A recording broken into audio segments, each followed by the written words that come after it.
নির্বাচিত হইলে বা নোয়াখালীটাকে গিলে খাওয়ার কোনো সুযোগ নাই। 12 তারিখ আপনারা রাতের আধারে 500 টাকা খাইয়া যাকে ভোটটা মারি দিবেন, তারা সারা বছর কষ্ট দিবে, তারা সারা বছর আপনাদেরকে জাহান্নামের আগুনে জ্বলাবে। আল্লাহর কসম, আমার মৃত মা বাবার কসম করে বলছি, পবিত্র কোরআনে হাত রেখে, যে আমার এমপির ভাতাটুকু আমি আবারও আপনাদেরকে এই প্রতি অসহায় 2টি থানার মধ্যে আমি দিয়ে বিতরণ করে দিয়ে, এবং আমি এটাও ঘোষণা করছি মহান আল্লাহকে সাক্ষী রেখে, যে কোনো ধরনের টেন্ডারবাজি, দুর্নীতি, চাঁদাবাজি এই ধরনের কাজ তো দূরের কথা, আমার প্রতি মাসের যে, আল্লাহ যদি আমাকে এমপি করায়, প্রতি মাসের যে সম্মানী এমপি সাহেবের যে বেতনটা, এই 2 আসনের সবচেয়ে গরিব মানুষের মধ্যে আল্লাহকে সাক্ষী রেখে আমার মরহুম বাবা মায়ের নামে কসম করে আমি বলছি, আমি সেটা দিয়ে দেব।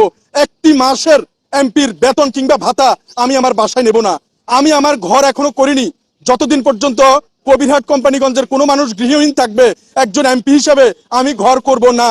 এবং বাংলাদেশের স্বাধীনতার পর থেকে এখনো পর্যন্ত রাস্তার পচা গলা বেওয়ারিশ মানুষদের একটি বেওয়ারিশ হাসপাতাল, মেডিকেল কলেজ কিংবা স্থাপনা কিছুই হয়নি। সরকার কিংবা বেসরকারি ভাবে কেউ এগিয়ে আসেনি। সব তেলের মাথায় শুধু তেল দিতে আসে, কোনো গ্রুপ অফ কোম্পানিও এগিয়ে আসে নাই।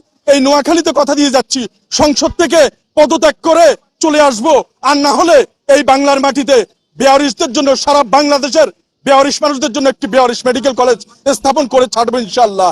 আপনারা শুধু একটু দোয়া করুন, পাশে থাকুন। আওয়ামী লীগ, জামাত, বিএনপি, জাসদ, বাসদ, এনসিপি সবাই আমার ভাই, সবাইকে আমি ভালোবাসি।